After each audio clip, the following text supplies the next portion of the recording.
AI로 인한 피해가 전북에서만 300억이 넘을 것으로 보입니다. 해마다 되풀이되는 AI 사태, 대책은 없는 것인지 취재했습니다. 전북의 경제 지표가 줄줄이 최악입니다. 기업 경기 실사지수 BSI는 외환위기 때와 같은 수준이고 청년층을 중심으로 실업자도 급증했습니다. 올해도 도내 대학들이 줄줄이 등록금을 동결할 것으로 보입니다. 학부모 입장에서는 반가운 일이기는 한데 대학 입장에서는 재정 압박이 갈수록 커지고 있습니다. 남원과 순창의 기초의원 5명이 더민주를 탈당해 국민의당에 입당했습니다. 국민의당은 지역 발전에 더욱 앞장서겠다고 밝혔지만 더민주는 의원 빼가기가 구태정치라며 비난했습니다. 여러분 안녕하십니까? JTV 8시 뉴스입니다. 올 겨울 AI로 인한 피해가 300억 원을 넘을 것으로 보입니다. AI 기세가 한풀 꺾인 모양새지만 안심하기엔 이릅니다. 먼저 하원우 기자가 보도합니다. 전북 최대 산란계 밀집 지역인 김제 용지입니다. 축사가 마을을 가득 메우고 있지만 거리에선 사람을 찾아볼 수가 없습니다. 지난해 말 반경 3km 안에 있는 닭 162만 7천 마리를 모두 살처분하면서 활기찼던 마을이 썰렁해졌습니다. 지금 여기는 병도 안 왔는데 요 신흥부락에 왔는데 3km 이내에 다 살처분을 하니까 그냥 도매금으로 이게 다 싹. 그러니까 용지면은 전부 다 했다고 봐야지. 올겨울 전북에서 AI가 발생한 농장은 모두 31곳. 이 때문에 115개 농가에서 닭 194만 6천 마리, 오리 67만 7천 마리 등 262만 3천 마리를 살처분했습니다. 닭은 전체의 7.5%를, 오리는 29.4%를 살처분했습니다. 피해액도 눈덩이처럼 불어나고 있습니다. 살처분 보상금만 287억 원이고 방역초소 운영비가 12억 원입니다. 여기에 생계안정자금과 입식지원 보상금 등을 더하면 피해액이 300억 원을 넘을 전망입니다. AI가 발생한 2006년부터 따지면 역대 세 번째입니다. 지금까지 가장 많은 피해가 난 때는 2008년이었습니다. 계속 확산세를 보이던 AI가 새해 들어 주춤한 모습을 보이고 있지만 안심하기엔 이릅니다. AI를 옮기는 주범으로 지목되는 철새가 고창 독림저수지와 만경강 등에서 활발하게 활동하고 있고 다른 지역에서도 AI가 계속 발생하고 있기 때문입니다. 과거 역대 발생 시기를 보면 지금이 가장 긴장을 해야 될 시기입니다. 실제 1월에 많이 발생이 됐기 때문에. 예전 사례를 보면 AI 사태가 최소한 100일 이상 지속되고 2014년에는 200일 이상 계속됐기 때문에 절대 방심해서는 안 됩니다. JTB 뉴스 하원호입니다. 보신 것처럼 AI는 거의 해마다 발생해 큰 피해를 주고 있습니다. 하지만 정부와 자치단체는 AI가 발생하면 살처분에만 매달리고 있습니다. 피해를 줄이기 위한 대책은 없는지 살펴봤습니다. 계속해서 송창용 기자가 보도합니다. 지난 2006년부터 전북에서 살처분한 닭과 오리는 무려 1,300만 마리나 됩니다. 하지만 3년 전 살처분한 닭과 오리의 60%는 AI에 감염되지 않은 멀쩡한 상태였습니다. 예방적 차원에서 살처분한 것입니다. AI 피해를 줄이기 위해 가장 먼저 제안되는 대책은 예방 백신입니다. 구제역을 예방하기 위해 소나 돼지에게 접종하는 것처럼 닭에도 접종하자는 주장입니다. 하지만 워낙 마리수가 많아 전체 접종이 힘들고 바이러스의 변이 가능성도 있어 AI 발생 농장 주변에만 접종하는 이른바 링백신이 거론되고 있습니다. 확산을 돼서 막아주는 그런 링백시네이션이라는 개념이 있는데 거기에 사용할 수 있는 정도의 비축량이라도 완제품을 비축하는 것이 맞죠. 닭과 오리의 면역력을 높여주기 위한 면역 증강제도 대두되고 있습니다. 전북에서는 김제시가 5년 동안 사용했고 경기도 남양주와 화성, 경남 밀양 등에서 활용하고 있습니다. 하지만 정확한 효과는 아직 검증되지 않았습니다. 보다 근본적으로는 사육 환경을 개선해야 한다는 목소리가 나오고 있습니다. 2012년 도입된 동물복지농장은 전북 17곳 등 전국에 100여 곳이 있습니다. 일반 농장의 산란계에 비해 3배 넓은 사육 면적을 마련해야 하고 톱밥이 깔린 바닥과 유기 인증을 받은 사료를 사용해야 합니다. 지금까지 AI에 걸린 복지농장은 단 한 곳뿐입니다. 소규모 농장들을 통합해 최신식 대형 농장을 만드는 방안도 추진되고 있습니다. 구역별로 해서 좀 큰 규모로 이렇게 농장을 만들고 거기에 농가들이 지분 참여를 하는 형식으로 이렇게 앞으로 환경 개선을 추진하려고 농가들하고 협의하고 있습니다. AI가 발생하지 않아도 상시 방역 체계를 만들어야 한다는 주장도 있습니다. 지금 일개소 운영하는데 한 달에 약 1,000만 원 든다고 합니다. 그럼 국비로 해서 이것을 좀 해서 상시 운영을 할 수 있도록 이 기간만은 발생이 안 되더라도 AI 발생 자체를 막을 수는 없습니다. 방역기관과 농가가 빠르게 대응할 수 있는 체계를 만들고 중장기적으로 생육 환경을 개선해 나가야 피해를 최소화할 수 있습니다. JTBC 뉴스 송창용입니다. 기업들의 체감 경기가 한겨울 추위만큼이나 꽁꽁 얼어붙었습니다. 국내외 모두 최악인 내후 외환이 겹치면서 실적도 전망도 암울하기만 합니다. 체감 지표상으로는 외환 위기나 리먼 사태 당시 뭉지 않습니다. 이승만 기자의 보도입니다. 신문 용지를 생산하는 전주 페이퍼입니다. 수년 전부터 신문업계가 하향세를 탄 데다 불경기까지 겹쳐 올해 전망도 불투명합니다. 지속적으로 지금 하락하고 있는 건 사실입니다만은 그 모든 어떤 경기 하락으로 인해서 금년에도 반등할 수 있는 어떤 그런 기회는 많이 없는 것 같습니다.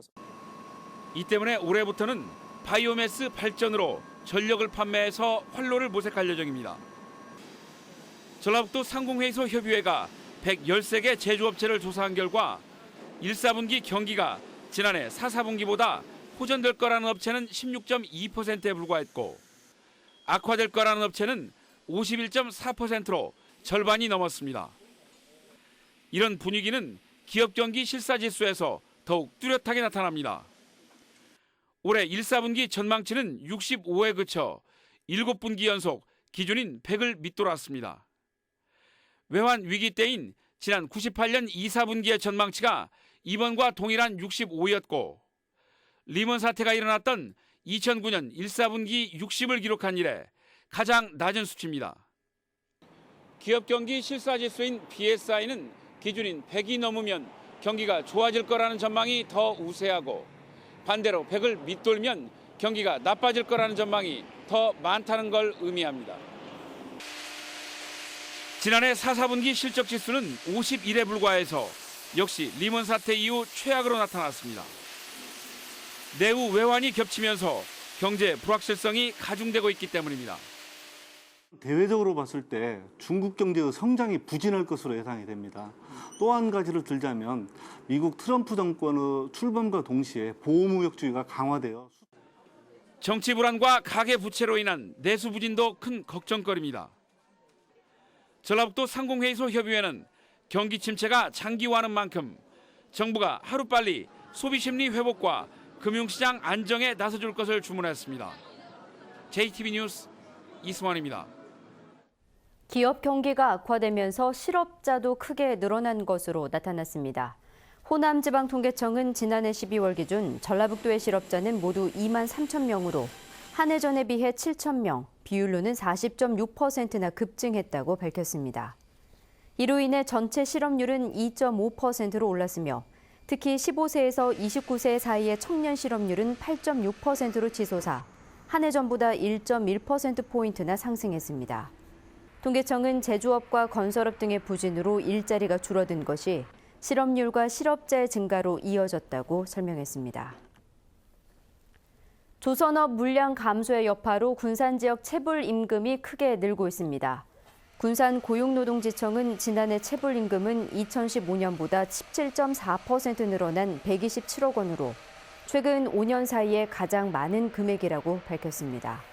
군산 고용노동지청은 현대중공업 군산조선소의 물량 감소로 협력업체들이 잇따라 폐업하면서 체불 임금이 급증한 것으로 분석했습니다. 올해도 도내 대학들의 등록금 동결이 잇따를 것으로 보입니다. 수년째 등록금이 인상되지 않아서 대학들의 재정 압박이 심하지만 등록금 인상은 쉽지 않습니다. 이유가 무엇인지 조창현 기자가 보도합니다. 군산대는 조만간 등록금 동결을 선언할 것으로 보입니다. 올해도 등록금을 동결하면 군산대의 등록금은 9년째 제자리 수준입니다. 그 학생들 부담 생각 안 할 수가 없기 때문에 워낙 경기도 안 좋은데 그래서 지금 동결 쪽으로 가닥을 잡고 있고요. 아직 결정은 못했어요. 최종 결정은. 전북대도 이번 달 안에 등록금 인상 여부를 결정하지만 올리기는 쉽지 않아 보입니다. 전북대도 지난 8년간 등록금을 동결했습니다. 사립대의 소갈이는 깊어지고 있습니다. 대학 운영에 등록금 의존도가 절대적이지만 경기 침체 속에 등록금 인상을 거론하는 것조차 어렵습니다. 구조조정으로 매년 등록금 내는 학생은 줄고 있는데 등록금이 계속 동결되니까 정말 재정이 힘들고요. 그렇다고 올리겠다고 할 수도 없고 참 이렇게 고민이 많은 상황입니다. 정부는 올해 대학 등록금 인상률 법정 기준을 1.5%로 공고했습니다. 하지만 대학들이 이 같은 소폭의 인상률도 반영하지 못하는 것은 각종 정부 지원 사업에서 소외될까 우려했습니다. 정부는 등록금을 인하하거나 동결한 대학만 재정 지원 사업에 참여하도록 조건을 걸었고 등록금을 인상한 대학은 국가 장학금 지원에서도 불이익을 받도록 했습니다. 강제하지는 않았지만 사실상 등록금 동결을 유도한 것입니다.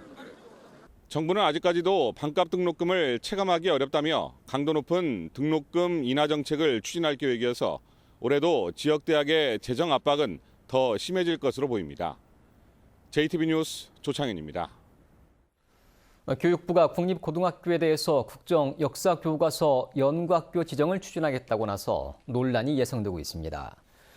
교육부는 국정 역사 교과서 사용을 희망하는 모든 학교를 연구학교로 지정하도록 시도교육청에 공문을 내려보냈으며 교육청이 연구학교로 지정하지 않으면 관계 법령에 따라 필요한 조치를 취할 것이라고 밝혔습니다. 교육부는 이와 함께 교육부 소관의 국립고등학교에 대해 국정 역사 교과서 연구학교 지정을 추진할 것으로 보여 전북대 사대부고의 지정 여부에도 관심이 모아지고 있습니다. 올해 주민조례 제정에 주민 총수와 주민 수환 투표 청구권자 총수가 152만 6,569명으로 확정됐습니다. 이에 따라 전체 인원의 1%인 15,266명의 서명을 받으면 도민들이 직접 조례 제정과 개폐를 청구할 수 있습니다. 또한 선출직 공직자가 각종 부패나 비리를 저지를 경우 주민들이 견제할 수 있다는 규정에 따라 도지사의 경우 전체 인원의 10%인 15만 2,657명이 서명하면 주민 수환 투표 청구가 가능해집니다. 남원과 순창의 기초의원 5명이 더불어민주당을 탈당해 국민의당에 입당했습니다. 국민의당은 더민주 중심의 지역 패권주의를 없애 지역 발전에 앞장서기로 했습니다. 그러나 더민주는 이번 입당을 의원 빼가기인 구태 정치라고 비난했습니다. 김철 기자의 보도입니다. 남원시의회 강성원, 김승곤, 김성기, 왕정환 의원과 순창군의회 조순주 의원 등 5명이 국민의당에 입당했습니다. 이 가운데 4명은 민주당을 탈당한 인사로 민주당의 패권주의를 비판했습니다.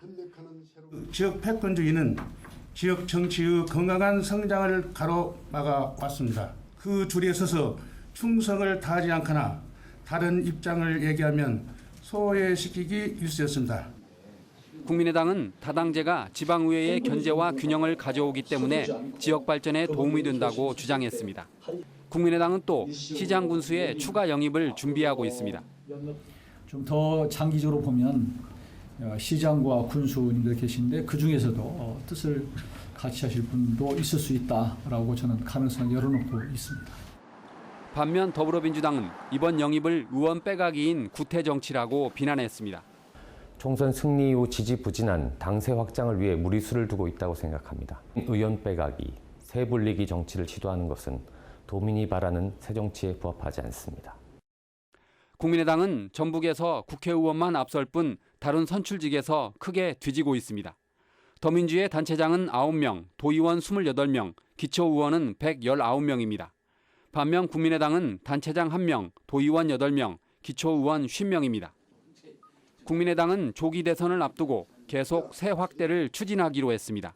그러나 민주당은 내부 단속에 나서기로 해 양측의 조직력 싸움이 치열해질 것으로 보입니다. JTB 뉴스 김철우입니다. 전주 시내버스가 다음 달 20일부터 바뀐 노선으로 운행됩니다. 전주시는 이에 따라 시청 인터넷 홈페이지를 통해 변경된 노선을 안내하고 있고 조만간 노선 안내도 15만 부를 주민센터에 비치할 예정입니다. 전주시는 시내버스 노선 개편으로 배차 간격이 4.6분이 줄어드는 등 시민들의 버스 이용이 편리해질 것으로 기대하고 있습니다. 바른정당의 정운천 의원이 태양광 농가발전소 10만 개 신설을 주장해온 가운데 정부가 2020년까지 농촌 태양광 1만 호를 보급하기로 했습니다. 정운천 의원은 1만 개의 농촌 태양광이 농촌에 활력을 가져올 것이라며 농가의 적극적인 참여를 당부했습니다. 태양광 농가발전소는 농가가 태양광 발전을 통해 100kW 규모의 전기를 생산한 뒤 이를 한전에 판매하면 월 평균 116만 원의 연금형 소득을 보장한다는 방식입니다.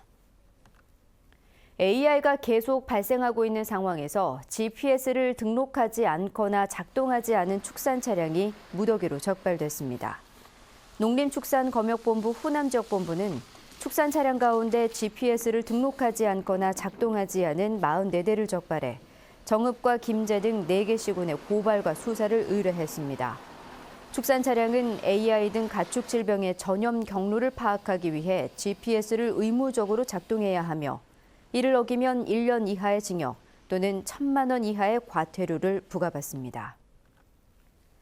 전주지법 제1형사부는 공직선거법 위반 혐의로 기소된 전북도 의원의 선거 유세팀장 41살 박모 씨에게 벌금 200만 원을 선고했습니다. 박 씨는 지난해 4월에 열린 전북도 의원 보궐선거에서 자원봉사자 7명에게 모양이 같은 모자와 옷 등을 착용시키고 도의원 후보의 선거운동을 한 혐의로 기소됐습니다. 전북은 오늘 낮 기온이 지난 영하 0.2도, 전주 1.9도 등에 머물고 바람이 불면서 추웠습니다. 군산과 김제 등 서해안 지역에는 눈이 날리기도 했습니다. 내일은 구름이 많겠고 오늘보다 기온이 크게 오르겠습니다. 아침 최저 기온은 영하 7도에서 영상 1도, 낮 최고 기온은 3도에서 8도가 예상됩니다. 금요일인 모레는 오후부터 눈이 시작돼 토요일까지 이어질 것으로 보입니다. 전주기상지청은 모레부터 다시 기온이 크게 떨어지면서 당분간 추위가 이어질 것으로 내다봤습니다.